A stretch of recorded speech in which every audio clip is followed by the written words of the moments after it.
जो है इस पूरी सृष्टि के संहारक, जो देवों के देव महादेव हैं। तन पर भस्म रमाए, जटा में गंगा समाए, भक्तों पर अपनी कृपा बरसाते हैं। 12 ज्योतिर्लिंगों के रूप में धरती पर विराजमान है। इस सावन के पवित्र महीने में हमने आपको अलग अलग ज्योतिर्लिंगों के दर्शन करवाए।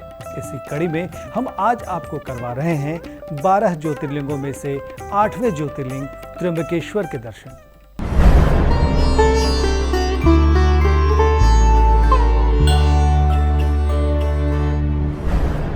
महाराष्ट्र का शहर नासिक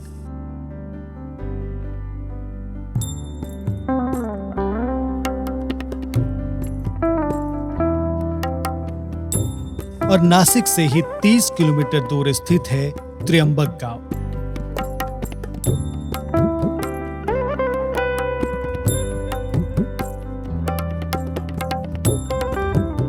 जो ब्रह्मगिरी पर्वत की तलहटी में बसा है।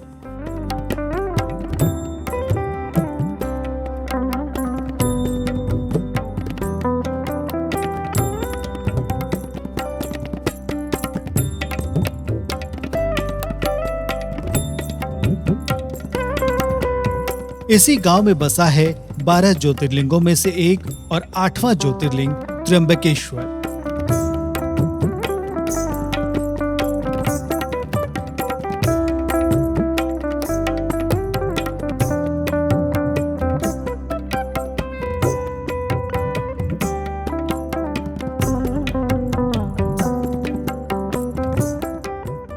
त्र्यंबक का अर्थ होता है त्रिदेवता, और त्रिदेवता हैं ब्रह्मा, विष्णु और महेश। और ये इकलौता ज्योतिर्लिंग है जहां तीनों देवता पूजे जाते हैं। काले पत्थरों से बना ये मंदिर कई महत्वपूर्ण धार्मिक अनुष्ठानों के लिए जाना जाता है।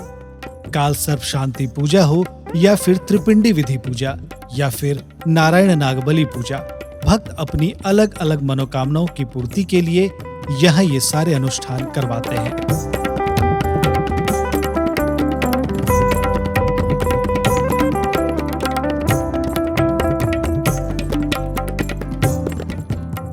ये मंदिर सिंधु आर्य शैली का उत्कृष्ट नमूना है। इस मंदिर की बनावट की बात करें तो इस मंदिर को 120 से 125 फुट के पत्थर को तराश कर बनाया गया है। यहाँ की खास बात यह है कि मंदिर के गर्भगृह में शिवलिंग का हौदा दिखाई देता है, लेकिन इसे गौर से देखें तो अंदर 1-1 इंच के 3 लिंग दिखाई देते हैं, जिनको त्रिदेव का अवतार माना जाता है।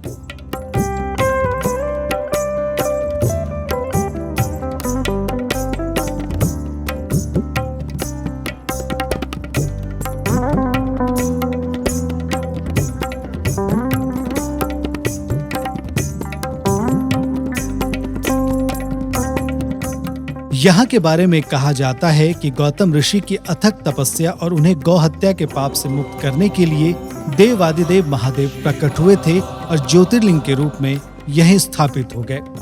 साथ ही ये भी कहा जाता है कि गौतम ऋषि ने भगवान शिव से यहाँ गंगा को अवतरित करने का वरदान मांगा था। तब भगवान शिव के आशीर्वाद से यहाँ गंगा आई और तब से यहाँ वो गंगा गौतमी के नाम से प्रसिद्ध हुई।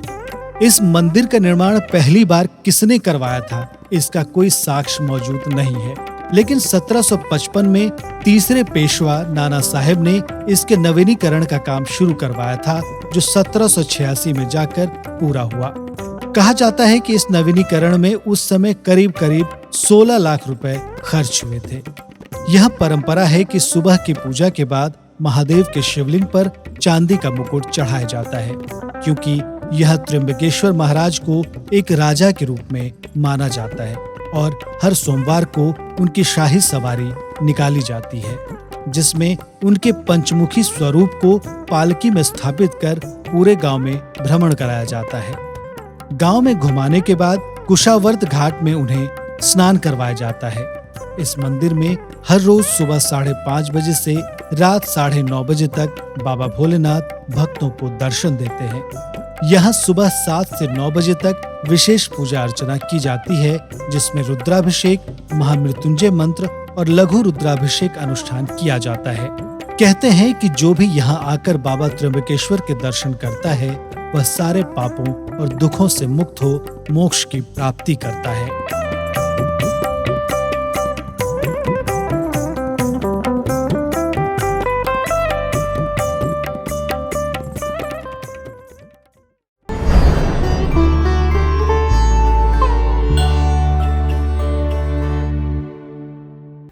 भोलेनाथ के इस दर से कोई भी भक्त कभी खाली नहीं जाता। तो आज की इस कड़ी में हमने आपको त्र्यंबकेश्वर ज्योतिर्लिंग के बारे में बताया। उम्मीद करता हूं कि आपको हमारा ये कार्यक्रम पसंद आया होगा। हम और भी ज्योतिर्लिंगों की कहानी आपके लिए लेकर आएंगे। आप पर महादेव की कृपा हमेशा बनी रहे, इसी शुभकामनाओं के साथ ओम नमः शिवाय।